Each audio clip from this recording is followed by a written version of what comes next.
देखो ऐसा है, लास्ट क्लास में 1 2 3 तीन क्वेश्चन हो गए थे। अब देखो 6.2 का question number 4, page number 128 open कर दो। और शायद तक आपको ध्यान होगा, मैंने लास्ट क्लास बताया था कि जितनी बार पैरेलल पेयर दिए जाएंगे ना, बीपीटी क्या लगेगी उतनी ही बार अप्लाई होगी। डन। देखो फोर्थ क्वेश्चन में क्या बोल रहा है, इन फिगर 6.19। अच्छा एक बात ध्यान रखना, जिन सवालों के फिगर बने हुए हैं एग्जाम में उनके फिगर बने हुए हैं, और जिनके फिगर नहीं बने हुए हैं जो हमें बनाने हैं वो आपको खुद बनाने होंगे। वो बता दूंगा आपको कैसे बनाने हैं। अब यहाँ देखो आपका फोर्थ क्वेश्चन में ये बोल रहा है डी पैरेलल टू बी। तो आप गिवन में एंट्री करना और ध्यान से सुनना, D parallel to AC done. और देन बोल रहा है एंड डीएफ। इसके अलावा ये कह रहा है कि जो डीएफ है ना वो किसके पैरेलल है, ए।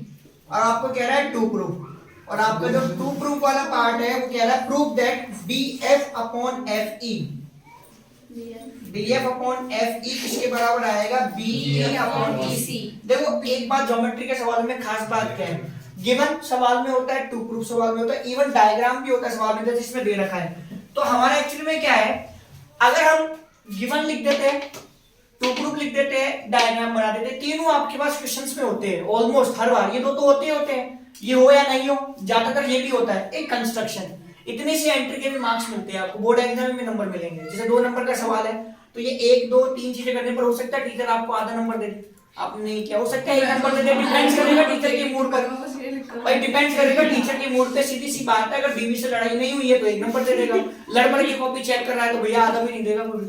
इसलिए ध्यान रखना, मूड का पता नहीं है ना, मूड में देखना पड़ेगा क्या सही था कि नहीं। अगर लेडीज टीचर हुई तो लेडीज टीचर तो भैया फिर पूछो ही मत तुम यार, फिर हमारा मूड खराब उनके तो मूड किसी भी सेकंड का भरोसा नहीं होता है, हर सेकंड पे मूड चेंज होता है। बात लो साहब, ये रिस्क मत उठाओ भाई। लो साहब देखो ए बी और तारीफ कर दो आप, फिर उसके बाद मामला तारीफ माफ कर देना बस, शराब के लिए चिकने हो। ये लो साहब देखो ए ही बनी हुई है फिगर के अंदर, देन उसके बाद ये डी है, देन उसके बाद ये एफ। अब थोड़ा ध्यान से समझ लेना भाई, देखो क्वेश्चन को। पहला इसने बोला था डी पैरेलल टू एसी। देखो डी ये पैरेलल है एसी की, ये एरो का साइन मतलब लाइन पैरेलल है। फिर डीएफ, ये रहा डीएफ। और प्यारे बच्चों डीएफ किसके पैरेलल है, ए के। मैंने आपको लास्ट वीडियो में बताया था क्या, जितने पैरेलल पेयर बीपीटी उतनी बार ही अप्लाई होगी। यहाँ 2 पैरेलल पेयर है, 2 बार बीपीटी लगेगी, लाना ही है। अच्छा कंस्ट्रक्शन कुछ भी नहीं है तो आप सिर्फ ये लिखकर छोड़ देना। अब आ जाओ प्रूफ पर, ठीक है ना। सबसे पहले बात करते हैं हम डी पैरेलल टू एसी लेते हैं। क्या लेते हैं, अब आप पहले बोर्ड पे मेरा तरीका देख लेना सॉल्व करने का, फिर उसी को फॉलो करना। डी पैरेलल टू एसी कहां पर है, डी ये किसके पैरेलल है, एसी के। तो एक बार के लिए आप थोड़ी देर के लिए डीएफ को भूल जाओ, डीएफ है ही नहीं, डीएफ है ही नहीं, मतलब ये लो इसको भी हटा दो, ये भी हटा दिया मैंने पूरा, लो डन। एक बार के लिए आप मान लो सिर्फ ये फिगर था आपका, और क्या पैरेलल थी, डी, तो डी तो बनानी पड़ेगी साहब, डीई डन। और किसके पैरेलल है, डी एसी, तो आप इसको भूल जाओ, ये नहीं है डन, ये नहीं है। अब आप इसको देखकर देखो, आपको बीपीटी याद आ जाएगी। वर्टेक्स लेके मैंने कहा था तीनों तरफ से घूम सकती है, अब की बार आपका वर्टेक्स बी बनेगा, ये दोनों पैरेलल, तो क्या बनेगा ratio, this upon this will be equal to this upon this. तो आप क्या लिखोगे, BD upon DA, BD upon DA किसके इक्वल आएगा, BE upon EC, BE upon EC, equation number 1। और ये हम लिख देंगे बाय बीपीटी, स्टेटमेंट लिखने की जरूरत नहीं है। ये मैंने पहला पैरेलल पेयर काम में ले लिया, अब दूसरा काम में लेते हैं डीएफ पैरेलल टू एई। तो नाउ डीएफ पैरेलल टू एई। देखो ये चीज गिवन थी तो आप यहां पर ऐसे लिख देना गिवन। और प्यारे बच्चों ये भी गिवन है तो यहां पर भी आप क्या लिख दो, गिवन। अब आप डी पैरेलल टू एसी को भूल जाओ थोड़ी देर के लिए, अब ये है ही नहीं है। इसकी जगह आपकी बार कौन है, डीएफ, कौन है, डीएफ। और वो डीएफ किसके पैरेलल है, ए के, तो ये ए है, इसको जोड़ो देखो।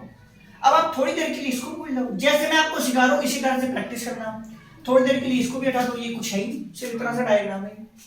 अब आपको क्लियर दिखाई दे रहा है क्या रेशो बनेगा, क्या बनेगा रेशो बोलो, बीडी अपॉन डीएफ, शाबाश, equal to BD upon DF, क्यों, ए है ना, BD अपॉन DA किसके बराबर आएगा? BF upon FA। बात समझ में आ गई? Equation 2 by BPT। आप क्या लिखेंगे यहाँ पर भी? By BPT। डन? क्लियर? आगे बात समझ में आ गई? अब दोनों इक्वेशन को आप ध्यान से देख लो, इक्वेशन 1 और 2 दोनों को ध्यान से देखो। FE हाँ जी, दोनों इक्वेशन को ध्यान से देखो, दोनों इक्वेशन का लेफ्ट हैंड साइड इक्वल है। क्या है? Left hand side. तो कंपेयर करने पर क्या हो जाएगा? दोनों का राइट हैंड साइड इक्वल हो जाएगा। तो bye comparing 1 and 2, by comparing equation 1 and 2 आप दोनों की लेफ्ट साइड डालो और क्या लिख दो? BE अपॉन EC किसके बराबर लिख दो? BF अपॉन FE के। किसके बराबर लिख दो? BF अपॉन FE के। और यही हमारी रिक्वायरमेंट है। देखो आप, यही तो हमारी रिक्वायरमेंट हो गया प्रूफ। चलो कर लो कॉपी आप सवाल। देखो भाई 10 क्लास क्वेश्चन नंबर 4 देखो, क्वेश्चन नंबर 5 देखो भाई बच्चों, ध्यान से देखो फटाफट से। यहाँ से आपको कुछ नया सीखने को मिलेगा। देखो पहला पैरेलल पेयर तो ये है, D parallel to OQ figure बना हुआ दे रखा है सवाल के अंदर। D पैरेलल टू OQ, देखो ये D देखिए आपको D, ये D किसके पैरेलल है? OQ। तो पहला पैरेलल पेयर ये रहा, दूसरा है DF और OR। ये रहा आपका DF और ये रहा आपका OR। इसका मतलब ये है कि यहाँ पर पैरेलल पेयर कितने हैं? 2। बीपीटी कितनी बार लगेगी? 2 बार। लेकिन प्रूविंग पर आओ, प्रूविंग तो बोल रहा है EF पैरेलल टू OR करो, EF को OR के पैरेलल प्रूफ करना है। तो सुनना मेरी बात को, इस सवाल से आप अभी तक के आपने सवाल पढ़े ना, उनमें सिर्फ बीपीटी लगी। अभी तक के हमने जितने भी सवाल करे ना, सिर्फ बीपीटी लगी है। इस सवाल से आप सीखोगे कि एक ही सवाल में BPT as well as converse of BPT भी अप्लाई होगी। क्योंकि जो पैरेलल वाली बात है ना, वो कन्वर्ज ऑफ बीपीटी बताती है। रेशो कौन बताता है? बीपीटी। और पैरेलल कौन प्रूफ करवाता है? Converse of BPT. तो यहाँ पर दोनों प्रॉपर्टी लगी है। 2 पैरेलल पेयर 2 बार बीपीटी, कंपेयर करेंगे, कंपेयर करने के बाद जो रेशो आएगा ना, उस रेशो को देखकर आप क्या बताएंगे? कन्वर्ज ऑफ बीपीटी से ये पैरेलल पेयर। अब देखो कैसे होगा, जरा देखो बोर्ड पर पढ़ा, देखो D parallel to OQ, construction कुछ है ही नहीं, वो आप छोड़ देना यूं लिखकर। D पैरेलल टू OQ ये आपको गिवन है, ठीक है ना। अब आप इस डायग्राम में DE पैरेलल टू OQ वाला ट्रायंगल देखो, ये रहा DE, ये OQ के पैरेलल। इसका मतलब ट्रायंगल कौन सा बनेगा? POQ। कौन सा बनेगा? POQ। अब इसका वर्टेक्स आप O से भी ले सकते हो और P से भी ले सकते हो। तो आप P से वर्टेक्स ले लो। कहां से ले लो? P से। तो देखो ये D और ये आपके डिस्टिंक्ट पॉइंट है, तो क्या बनेगा रेशो? दिस अपॉन दिस, मतलब PD अपॉन DO किसके इक्वल बनेगा? PE upon EQ। क्या बनेगा? PD upon DO, PD upon DO will be equal to PE upon EQ। किसके इक्वल होगा? PE upon EQ। This will be your equation number 1 and reason is what? By BPT। ठीक है ना। No need to write the statement of the BPT, मतलब आपके पास नाम है तो सफिशिएंट है, BPT लिख दो। अब उधर आ जाओ अगले पैरेलल पेयर पर, DA parallel to OR। DF किसके पैरेलल है? DF parallel to OR, OR ये आपको गिवन है। डन? क्लियर? अब आप DF और OR को देखो, ये रहा DF, ये रहा OR, और ट्रायंगल देखो कौन सा होगा? POR। आपका टॉप वर्टेक्स कौन है? P। D और F आपके डिस्टिंक्ट पॉइंट है, तो क्या बनेगा ratio? will be equal to मतलब PD upon DO will be equal to PF upon FR। PF upon FR and this is called equation number 2 and same reason with same reason by BPT। क्या दोनों equation में कुछ common है? Right hand side, sorry left hand side. कौन common है? Left hand side. करेंगे compare by comparing 1 and 2, by comparing 1 and 2। आप ये हटा दो, left hand side right hand side बराबर कर दो। तो यहाँ लिख देता हूं मैं, यहाँ बचेगा PE upon EQ equal to PF upon FR, PF upon FR। अब जरा देखते हैं ये जो हुआ है, ये जो रेशियो वो कौन से ट्रायंगल में हो रहा है। देखो रीड करो, PE कहां पर है? PE ये देखो, this upon this, this upon this will be equal to this upon this. तो ये रेशियो बनाने वाला, ये रेशियो बन रहा है ना, दिस अपॉन दिस और दिस अपॉन दिस। ये रेशियो कौन बना रहा है? EF। किसके पैरेलल रहेगी? Converge of BPT. वो यही तो पढ़ाती है, कन्वर्ज ऑफ बीपीटी। अगर रेशियो बराबर हो तो रेशियो बनाने वाला लाइन सेगमेंट तीसरी साइड की क्या होगा? पैरेलल। क्या होगा? तो आप यहां लिखेंगे by converse of BPT, by converse of BPT you will be right EF will be parallel to QR। ठीक है ना, और यही आपको प्रूफ करना अपने को, ठीक है। आगे बात समझ में, लिख लो इसको। हाँ जी देखो इधर बच्चों भाई, क्वेश्चन नंबर 6 अपने आप कर लेना। अब 7 पर आ जाओ भाई। 7 में सुनो, ध्यान से सुना, देखो एक मिनट, सवाल में जो लिखा हुआ है ना उस पर ध्यान देना। 7 में बोल रहे हैं यूजिंग थ्योरम 6.1। स्पष्ट बात है कि आपको बीपीटी काम में लेनी है, और बीपीटी काम में लेने का मतलब है पैरेलल पेयर होगा और रेशियो लिखना पड़ेगा आपको। इसलिए ध्यान से सुनना क्या बोल रहा है ये, यूजिंग बीपीटी थ्योरम 6.1 का मतलब BPT prove that line drawn through the mid point of one side of a triangle, triangle की एक साइड के मिड पॉइंट से बनने वाला line segment parallel to the another side, वो जो लाइन सेगमेंट जा रहा है वो दूसरी साइड के पैरेलल है, और हमको प्रूव करना है कि वो बाइसेक्ट द थर्ड साइड। देखो समझो बात को, इस सवाल की भावनाएं देखो क्या है। तो आ जाओ, आज मैं इस सवाल में, मैं मैथ्स में जो भावनाएं होती है ना उसके क्या क्या प्रकार होते हैं वो समझ लो तुम। देखो इस सवाल में भावना नंबर 1, ए बी जो है ना, ए बी उसकी मिड पॉइंट है डी, तो ये डी नाम की भावना है यहाँ पर, ये ए बी की मिड पॉइंट है, मतलब इस डी ने ए बी में इक्वल बंटवारा कर दिया, मतलब ए डी बराबर डी बी। तो गिवन में पहली एंट्री होगी आपकी ए डी बराबर डी बी की भावना की, ये भावना नंबर 1 हुई। अब डी को देखकर दूसरी भावना है, डी से एक लाइन चली, डी से एक लाइन चली जो बीसी के पैरेलल बनी, मतलब आपकी लाइन जाती है डी तक, ये भावना नंबर 2 आई आपकी, D parallel to BC, D parallel to BC. जब भावना 1 आई, एक को देखकर दूसरी आई, तो तीसरी भावना ये बनी कि साथ ए बराबर एसी प्रूफ कर दो। क्या प्रूफ कर दो? ए बराबर एसी प्रूफ कर दो। ये है इस सवाल का मतलब, ट्रायंगल की एक साइड से जाने वाला मिड पॉइंट जो कि दूसरी के पैरेलल है, हमें प्रूफ करना है वो लाइन सेगमेंट तीसरी को क्या करेगा, बाइसेक्ट करेगा। और स्पष्ट का है बाय यूजिंग थ्योरम 6.1, इसका मतलब बीपीटी काम में लेनी है। तो देखो यहां ध्यान से, मैं प्रूफ में क्या लिख रहा हूं, D parallel to BC, D construction कुछ भी नहीं है, डी पैरेलल टू बीसी ये गिवन है आपको। और अगर ये पैरेलल है तो रेशियो बनेगा, क्या बनेगा रेशियो, बोलना जरा, एडी अपॉन डी, शाबाश, AD upon D equal to very good, ये आपकी बन गई बाय बीपीटी, बाय बीपीटी। और आपके पास साफ साफ लिखा हुआ है कि एडी और डीबी एक ही है, एडी ही कौन है, डीबी, और डीबी ही कौन है, एडी, ठीक है। एडी किसके बराबर है, डीबी के। यहाँ देखो ध्यान से, इधर देखो एडी और डीबी है ना यहाँ पर, तो आप एडी की जगह लिखो एडी, और डीबी की जगह भी क्या लिख दो, एडी, और बराबर में क्या लिख देना, एडी, और यहाँ लिख दो सिंस। देखो एक तो ये होता है, इसको बोलते हैं देयरफॉर, हिंदी में इसको बोलते हैं इसलिए, और एक ये होता है इसको बोलते हैं सिंस, और हिंदी में इसको बोलते हैं क्योंकि। क्या बोलते हैं, क्योंकि, ठीक है। तो ऐसा क्यों करा हमने, क्योंकि हमारे पास एडी की वैल्यू किसके बराबर है, डीबी की, किसके बराबर है, डीबी की। तो एडी से एडी कट गया, एक बार अब आप क्रॉस मल्टीप्लाई करेंगे, दिस इनटू दिस बराबर दिस इनटू दिस, तो ए को 1 से इनटू करेंगे तो ए ही आएगा, ठीक है ना, और इसी को 1 से इनटू करेंगे तो क्या आएगा, ई से।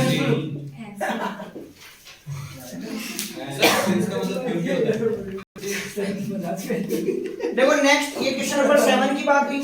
अब क्वेश्चन नंबर 8 को देखो ध्यान से, डायग्राम सेम ही था, अभी अब थोड़ा सा चेंज है, बता देता हूं आपको। तो क्वेश्चन नंबर 8 में देखो क्या लिख रहा है, ये कह रहा है using BP convert to BPT, उसने थ्योरम 6.2 लिखा है ना, तो एग्जाम में कभी भी थ्योरम के नाम से सवाल नहीं आते हैं, वहां पर लिखा होगा using BPT, using convert to BPT, ऐसे नहीं आएगा थ्योरम 6.1 थ्योरम 6.2। तो सवाल नंबर 8 में लिखा हुआ है using convert to BPT prove that, ध्यान से सुनना, line joining the mid point of any two side of a triangle. देखो इधर अब की बार कह रहा है डी और ई ट्रायंगल की किसी भी दो साइड के मिड पॉइंट है, अब की बार एडी डीबी के बराबर है और एई ईसी के बराबर है। और क्या कह रहा है ये, प्रूव दैट ये जो डीई है ना बीसी की क्या होगी, पैरेलल, और पैरेलल वाली बात कौन करवाता है, कन्वर्ज ऑफ बीपीटी, कौन करवाता है, पैरेलल प्रूव करना। उस सवाल का उल्टा सवाल है, इससे पहले वाले सवाल में ये दोनों बराबर थे, ये पैरेलल थे, और हमने ये बराबर प्रूफ करा था। अब ये कह रहा है कि ये दोनों ही बराबर है, और अब बोल रहा है इसको इसके पैरेलल प्रूफ करो,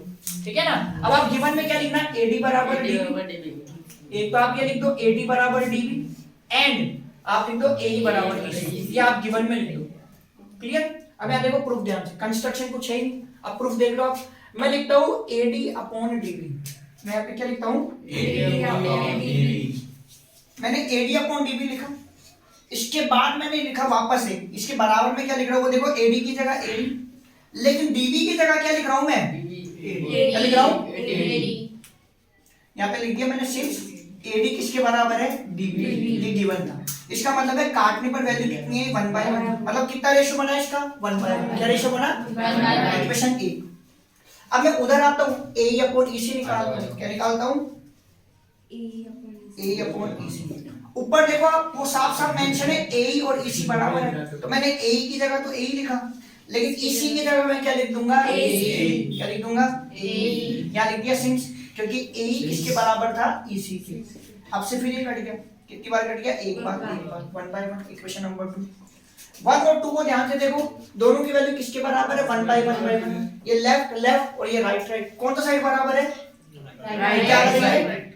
क्या करेंगे? कंपेयर। तो बाय कंपेयरिंग 1 and 2 कंपेयर करेंगे तो क्या रिजल्ट आएगा? AD upon DB will be equal to A upon EC। और अगर ऐसा रेशो बराबर आ जाए, this upon this equal to this upon this बन जाए, तो ये कौन बनाता है? Converse of BPT। कौन बनाता है ये? तो क्या लिखेंगे यहाँ पर? By converse of BPT। क्या लिखेंगे? Converse of BPT B parallel to BC। B किसके पैरेलल है? BC।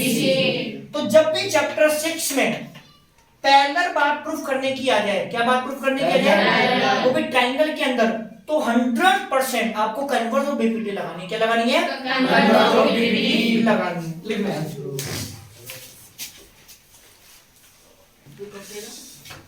अब देखो नेक्स्ट क्वेश्चन देखते हैं, क्वेश्चन नंबर 9।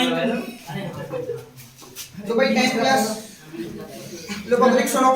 9 पे बोल रहा है ABCD के ट्रेपेजियम। देखो इधर ABCD क्या बोल रहा है? ट्रेपेजियम। मैंने गिवन में लिख दिया। And AB parallel to DC, ये आपको गिवन है, वो गिवन में एंट्री हो गई। लास्ट में बोल रहा है and its diagonal intersect each other at O। Diagonal है ना इसके ट्रेपेजियम के, वो O पर इंटरसेक्ट करते हैं। फिर ये कह रहा है prove that this upon this equal to this upon this. अब इसमें डायग्राम बना हुआ नहीं, उसमें डायग्राम आप बनाओगे भाई। डायग्राम आप बनाओगे, देखो तो ध्यान से। ये रहा आपका ट्रेपेजियम। देखो ये सवाल एक्चुअली में मैं BPT से नहीं कराऊंगा आपको, बाकी वैसे BPT से होता है सवाल। ये इसको BPT से ना कर अपन सिमिलरिटी के रूल से करेंगे। अपन ने सिमिलरिटी के रूल्स पढ़े थे ना, double A triple A first class में, ट्रिपल एस और साइड एंगल साइड, तो उनमें से अपन डबल ए वाला रूल पढ़ चुके। डबल ए ट्रिपल ए जो भी लगेगा। देखो इधर ध्यान से सुनो, ये दोनों पैरेलल, और बहुत ध्यान से देखना कि पूरी की पूरी 6.3 इसी रूल से करेंगे अपन, जो भी पढ़ने वाले हैं इन्हीं रूल से। और इवन ये सवाल जो है ना 9th वाला क्वेश्चन, ये 6.3 में रिपीट है। 6.3 का क्वेश्चन नंबर 3 है, सेम क्वेश्चन है। आप देखो, आप 6.3 निकालो, ऑलमोस्ट उससे मैच करता हूं बिल्कुल। 6.3 का क्वेश्चन नंबर 3 यही है। वहां पर अपन नहीं करेंगे क्योंकि यहाँ पर हो जाएगा अपना सवाल, इसलिए ठीक है। अब आप इधर देखो ध्यान से भाई, ये दोनों डायगोनल है। अब शांत रहना भाई बिल्कुल, और ये ओपन इंटरसेक्ट कर रहे हैं। तो यहाँ कंस्ट्रक्शन में आप लिख देना जॉइन BD एंड AC। यहाँ कंस्ट्रक्शन में ये एंट्री जाएगी जॉइन BD एंड AC, इन दोनों को अपन ज्वाइन करेंगे। डन, ठीक है। अब आप ध्यान से समझना, मैंने कहा इस सवाल को अपन BPT से नहीं करेंगे। मतलब पैरेलल पेयर है, और पैरेलल जितना पैरेलल पेयर होता है उतनी बार BPT लगती है। एक पैरेलल पेयर है, एक बार BPT लगती है, लेकिन BPT से नहीं करेंगे। क्यों? रिपीट क्वेश्चन है 6.3 में, क्योंकि कभी भी एग्जाम में ये लिखा हुआ नहीं आएगा कि फला फला क्वेश्चन को फला फला थ्योरम से करो। इनमें नहीं आता ज्योमेट्री में। ज्योमेट्री में ऐसा लोचा और लोचा बिल्कुल भी नहीं होता, या फला नाम की कोई प्रॉब्लम होती ही नहीं है। अब आप यहाँ ध्यान देखो, आप क्या देखो, करना क्या है आपको? AO को देखो, BO को देखो। देखो ये रहा AO, ये रहा BO। अब आप देखो CO और DO को, ये रहा CO और ये रहा DO। तो मतलब ये इन दो ट्राइंगल में है। पहली बात, कौन से दो ट्राइंगल है जो हमको सिमिलर करने हैं? हम यहाँ पर इस सवाल को क्या कर रहे हैं? सिमिलरिटी के रूल से करेंगे। तो मैंने रेशो में जो मेरे पास दे रखे हैं ना, ये मैंने देख लिया और मुझे दिख गया इन दोनों ट्राइंगल में। इन्हीं को क्यों चुना?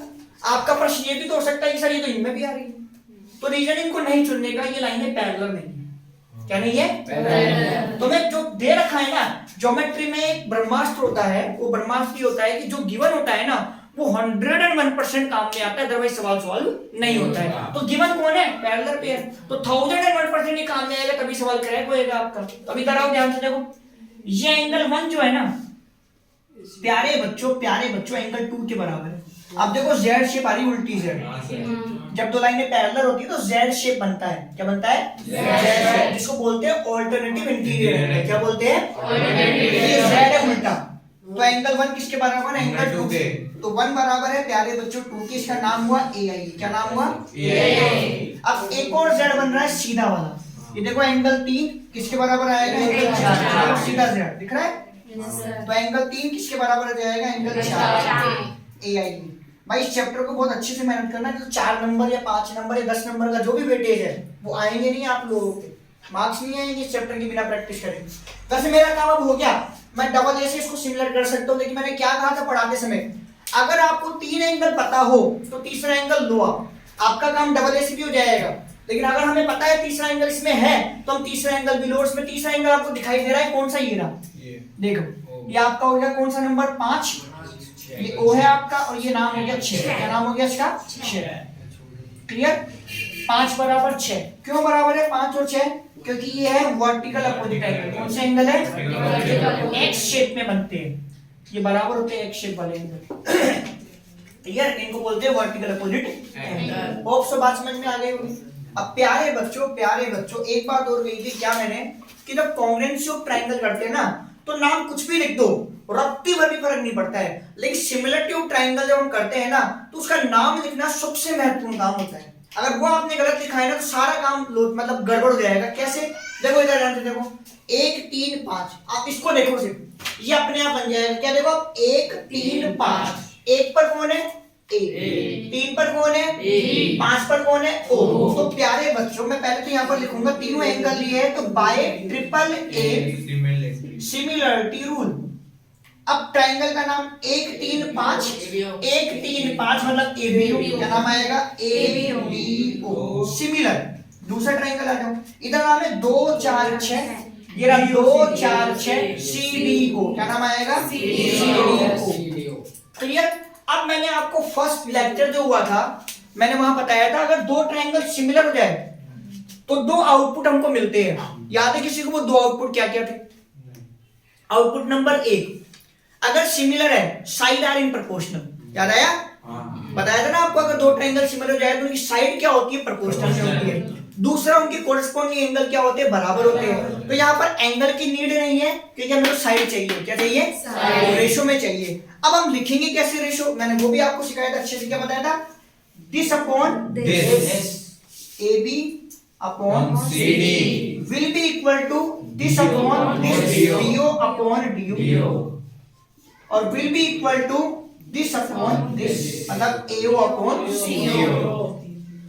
अब ये हमारे किसी काम का ही नहीं रेशो, लीव इट, इसको अब छोड़ दो, ये काम का, इसको उठा दो। कौन कौन काम का है? DO अपॉन DO और AO अपॉन CO। भाई जो हमारा मुद्दा है वो लो, बाकी जो मुद्दे नहीं है उनको छोड़ दो।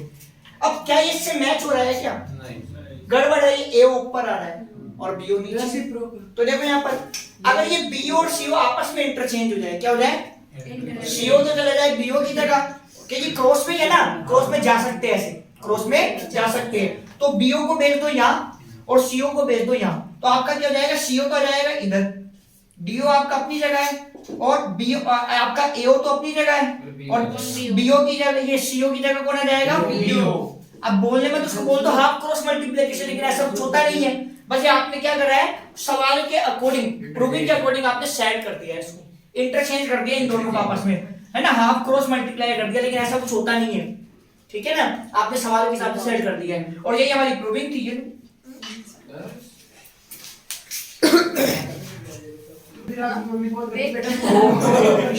तो भाई देखो लास्ट क्वेश्चन देखो आज की क्लास का, और इसमें भी इंपॉर्टेंट कर लेना भाई। देखो क्या लिख रहा है, the diagonals of a quadrilateral ABCD. देखो उसने पहली लाइन में क्या मेंशन करा है? डायगोनल मेंशन करा है, लेकिन एक क्वाड्रिलेटरल के, इसने किसी तरह का नहीं बोला टाइप की पैरेललोग्राम के ट्रेपेजियम। लाइन पे फोकस करना, the diagonals of a quadrilateral. Quadrilateral के जो डायगोनल है ना एबीसीडी के, वो ऊपर इंटरसेक्ट कर रहे हैं, और इंटरसेक्ट करते हैं तो ए अपॉन बी बराबर सी अपॉन डी बनाते हैं। ये अब की बार दे रखा है जो प्रीवियस क्वेश्चन में हमने प्रूफ करा था, और अब की बार बोले टू प्रूफ एबीसीडी ट्रेपेजियम, उल्टा है ना, उसका उल्टा सवाल है। वहां पर ये गिवन था और ये प्रूफ करना था, अब ये दे रखा है और ये प्रूफ करना है। क्लियर?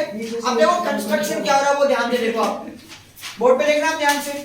अब ये सवाल बीपीटी से होगा, और बीपीटी सिर्फ और सिर्फ तभी लगता है जब आपके पास पैरेलल पेयर हो। तो मैंने क्या करा, ओ से एक लाइन बनाई डीओ, क्या लाइन बनाई डीओ, और ये डीओ जो है ना वो मैंने सीडी के पैरेलल माने कंस्ट्रक्शन में। मैंने कंस्ट्रक्शन या क्या लिखना है, डीओ पैरेलल टू सीडी, क्या लिखना है, डीओ पैरेलल टू सीडी। अब आप प्रूफ पर आ जाओ। ट्रायंगल है आपका एडीसी, कौन सा ट्रायंगल है, एडीसी, और ये दोनों लाइन पैरेलल, तो मैंने यहाँ पे लिखा DO parallel to CD. Proof करा रहा हूं मैं आपको, डीओ पैरेलल टू सीडी, ये आपका है बाय कंस्ट्रक्शन। क्या है, बाय कंस्ट्रक्शन। बेटा आप हिंदी में यहाँ लिखना दिया हुआ है, सिद्ध कीजिए, रचनाएं और फिर उत्पत्ति, हिंदी के वर्ड ये होते हैं, ठीक है। तो डीओ पैरेलल टू सीडी, अगर ये दोनों डिस्टिंक्ट पॉइंट है, ये दोनों क्या है, डिस्टिंक्ट पॉइंट, तो रेशियो क्या बनेगा, this upon this equal to this upon this, मतलब एडी अपॉन डीओ किसके बराबर आएगा, एओ अपॉन ओसी, क्या आएगा, AO upon OC. That is called equation number 1 and reason is what, by BPT. Clear? और मैंने क्या कहा, ज्योमेट्री के सवालों का एक सबसे बड़ा अस्त्र होता है ब्रह्मांड, होता है गिवन। जो गिवन आपको है वो यूज में आए बिना तो सवाल सॉल्व होएगा ही नहीं, तो अब ये काम में लेते हैं। ये तो मैंने बना लिया, अब मैंने दूसरा पार्ट लिया, क्या लिया, एओ अपॉन बीओ बराबर CO upon DO, CO upon DO, ये था गिवन। कुछ हद तक इससे मैच भी हो रही है। देखो एओ और सी ओसी को देखो आप, ये रहा एओ, ये रहा ओसी, मतलब एओ के नीचे ओसी आ जाए तो देखो इन दोनों को वही इंटरचेंज कर लो, वही ये भी तो बात हाफ क्रॉस मल्टीप्लिकेशन, ऐसा कोई वर्ड होता नहीं है, लेकिन आप उसकी रिक्वायरमेंट के अकॉर्डिंग कर रहे हैं।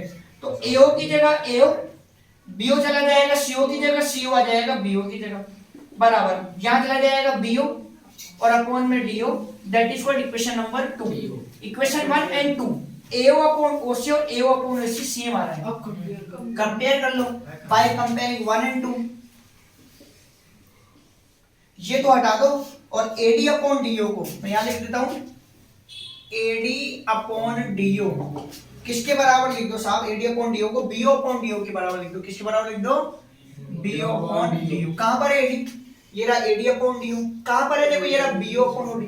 अब रेशियो बन रहा है, देखो आप ट्रायंगल देखो आप, दिस अपॉन दिस बन रहा है और दिस अपॉन दिस बन रहा है, इस वाले ट्रायंगल में बन रहा है, बन रहा है ना इस वाले ट्रायंगल में। बनाने वाला कौन है, डीओ, तो किसके पैरेलल होएगा, AB by converse of BPT. किससे, देखो आप ध्यान से, रेशियो क्या बना, कन्वर्स ऑफ बीपीटी क्या बोलती है, अगर रेशियो बराबर है, कौन बराबर है, रेशियो, तो रेशियो बनाने वाला लाइन सेगमेंट तीसरे के क्या होगा, पैरेलल। तो आपका this upon this equal to this upon this आ रहा है, तो डीओ किसके पैरेलल होगा, एबी के। तो by converse of BPT, by converse of BPT you will write DO parallel to AB. DO को किसके पैरेलल लिख दो, एबी के। और मैंने डीओ को किसके पैरेलल करा था, सीडी के। किसके पैरेलल करा था, ये बाय कंस्ट्रक्शन था या नहीं था।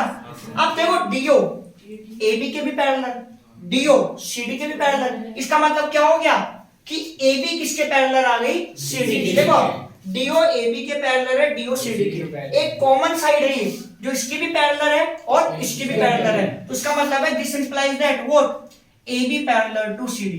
AB किसके पैरेलल हो गई, CD। अब हमको लेकिन प्रूफ क्या करना था, ट्रेपेजियम। अगर आपको ट्रेपेजियम की प्रॉपर्टी याद है तो वो क्या होती है, सिर्फ एक पैरेलल पेयर होता है उसके अंदर, क्या होता है, तो आप देखो AB और CD एक पैरेलल पेयर आ गया, और किसी भी क्वाड्रिलेटरल का अगर एक पेयर क्या आ जाए, parallel, that is called trapezium. तो AB और CD एक पैरेलल पेयर आ गया, तो ये क्या बन गई, ट्रेपेजियम। तो यहां पर क्या लिख दो, therefore ABCD is a trapezium और hence proved।